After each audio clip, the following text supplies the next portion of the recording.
नमस्कार, मी दृष्टी तुमचं सगळ्यांचं स्वागत करते दृष्टीज किचनमध्ये। आज इथे मी बनवणार आहे गोवन स्टाईलमध्ये अळूची पातळ भाजी।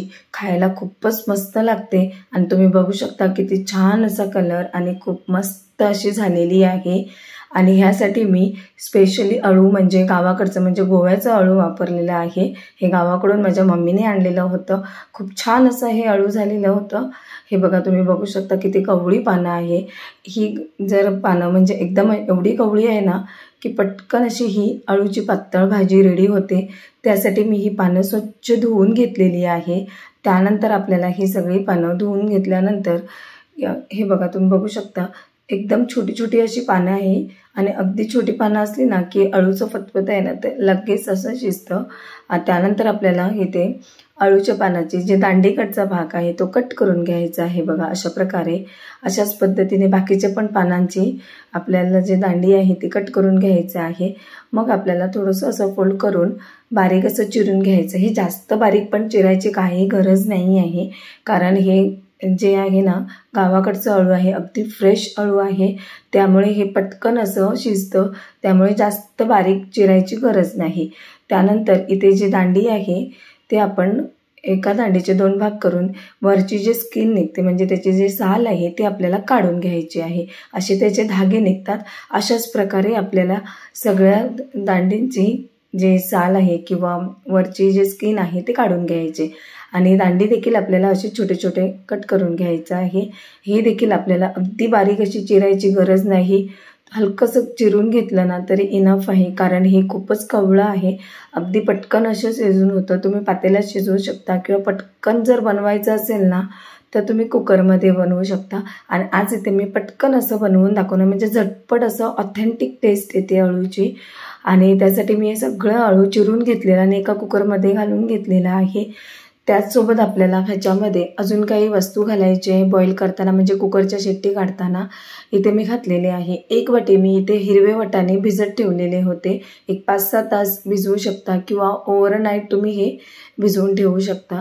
त्यानंतर मी इथे आपला जे मका असतो तो घातलेला आहे आणि इथे फणसाची बी देखील मी ही गावाकडचीच वापरलेली आहे। हे बघा, एकाचे 2 तुकडे करायचे आहे आणि वरची साल काढून आपल्याला हे देखील आपल्याला कुकरमध्येच घालायचे आहे। त्यानंतर मी इथे घालणार आहे अर्धी वाटी आपले कच्चे शेंगदाणे घालायचे। शेंगदाणे इथे जास्त नाही, अर्धी वाटी घातली ना तरी बस होतं।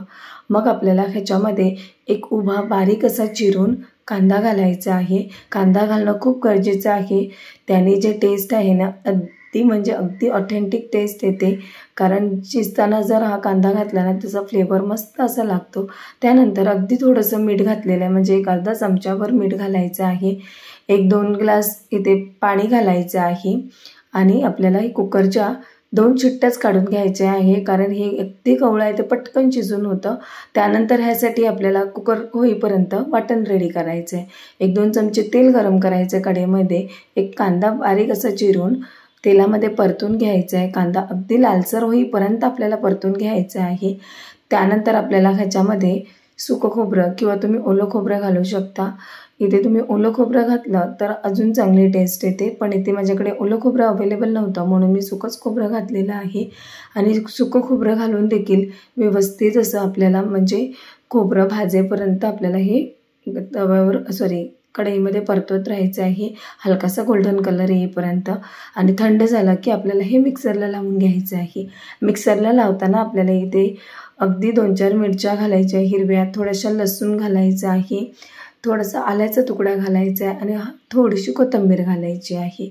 तुम्ही कोथिंबीर नाही घातली तरी हरकत नाही, पण मी इथे कोथिंबीर घातलेली आहे। वाटण होईपर्यंत आपलं हे बघा कुकर देखील अगदी 2 शिट्टी काढून झालेले आहे। आणि इथपर्यंत रेसिपी बघितली असेल तर प्लीज चॅनलला सबस्क्राईब मात्र करायला विसरू नका आणि बेल आयकॉनला देखील क्लिक करा। हे बघा किती मस्त असं आपलं कुकरचं मध्ये जे अळू घातलेलं ते शिजलेलं आहे। अगदी 2 मिनटं फिरवलं की हे बघा तुम्ही अशा प्रकारे हे अगदी स्मॅश होऊन जातं। त्यानंतर आपल्याला इथे 1 चमचा हळद घालायचं आहे, 1 चमचा गरम मसाला, 1 चमचा धने पावडर घालायचं आहे आणि इथे मी 2 चमचे मालवणी मसाला घातलेला आहे। तुमच्याकडे जर मालवणी मसाला अवेलेबल नसेल ना तर तुम्ही घरगुती मसाला घातला तरी चालेल आणि 1 चमचा लाल तिखट घालायचं आहे। त्यानंतर आपण जे वाटण रेडी केलेलं आहे ते घालायचं आहे आणि इथे 5-6 कोकम घालायचं आहे। इथे कोकम किंवा आमसूल घालणं खूप गरजेचं आहे कारण अळूला भरपूर अशी खाज असते। जसं की मी अळूची रेसिपी आधी पण अपलोड केली आहे, त्या व्हिडिओमध्ये पण मी तुम्हाला सांगितले अळूला हे जास्त प्रमाणामध्ये खाज असते, त्यामुळे इथे आपल्याला आंबटपणा येण्यासाठी म्हणजे खाज जाण्यासाठी आंबट पदार्थ घालणं खूप गरजेचं आहे।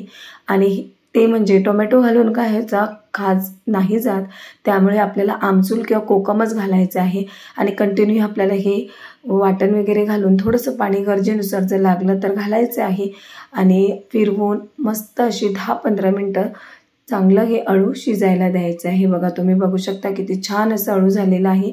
त्यानंतर आपल्याला ह्याला फोडणी द्यायची आहे। फोडणीसाठी 1-2-3 चमचे तेल गरम करायचे आहे आणि 1 अख्खा असा लसूणचा कांदा सोलून मस्त असा ठेचून घ्यायचा आहे। तेल गरम झालं की आपल्याला ह्याच्यामध्ये लसूण घालायचं आहे आणि लसूण अगदी लालसर होईपर्यंत आपल्याला तेलामध्ये भाजून घ्यायचं आहे। आणि गावाकडचे जे लोक असेल ना तर पावसाळ्याच्या दिवसात किंवा श्रावण महिन्यामध्ये जास्त पदार्थ बनला जातो, म्हणजे हे जे आपले नॅचरली जे भाज्या उगवतात म्हणजे जसं की अळू, ताळकळा हे भाज्या खूप आवडीने खातात। तुम्ही खातात की नाही नक्की कमेंट करून सांगा। आणि आजची माझी रेसिपी जर तुम्हाला आवडली असेल ना तर प्लीज चॅनलला लाईक, शेअर, सबस्क्राईब करायला मात्र विसरू नका। आणि रेसिपी जर आवडली असेल ना तर नक्की तुम्ही घरी बनवा। हे बघा किती मस्त अशी टेस्ट झालेली आहे। आम्ही गोव्याकडे ह्याच पद्धतीने अळू बनवतो, खूप छान असं लागतं, म्हणून आज स्पेशली असं गोवन स्टाईलमध्ये अळू बनवलेले आहे। अगदी ऑथेंटिक टेस्ट आहे ह्या अळूची, खायला खूपच मस्त लागतं आणि कलर बघा तुम्ही किती छान आलेला आहे। तर तुम्ही देखील बनवून खा आणि प्लीज चॅनलला लाईक, शेअर, सबस्क्राईब करा। थँक्यू।